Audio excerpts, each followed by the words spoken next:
গতকাল রাতে শহরের জেল রোড ব্রিজ চৌমুহনী সংলগ্ন এলাকায় মানিক মজুমদার এবং বাবুল দাসের বাড়িতে ব্যাপক পরিমাণে ইট পাটকেল ছুড়ে একদল দুষ্কৃতী। সকালে খবর পেয়ে ছুটে আসেন এলাকার কাউন্সিলর রীনা দাস সহ বিজেপির অন্য স্থানীয় নেতৃত্ব। এই ঘটনায় এলাকায় আতঙ্কের সৃষ্টি হয়েছে।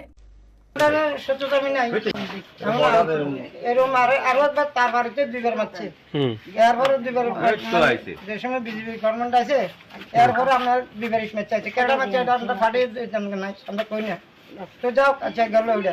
এবার আজকে কালকে রাত্রেবেলা এবার হের বাড়িতে পাচ্ছে আমার বাড়িতে পাচ্ছে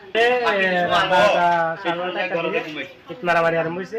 আমরা সবাই বেরিয়েছি, বেরিয়ে পর আগে কেনাকে মারতেছে একটু বাইরে দিকে, এদিকে ঘাটতি মেরা বয়ে রয়েছে, তারা দিকে যে আইটা আছে সামনের দিকে। তা আমি মোবাইলটা বাবাতে লইয়া দেখাতে মানে সুজা দৌড় দিচ্ছি, দৌড় দিয়ে খারার মধ্যে দেখছি মানে চেষ্টা করতেছে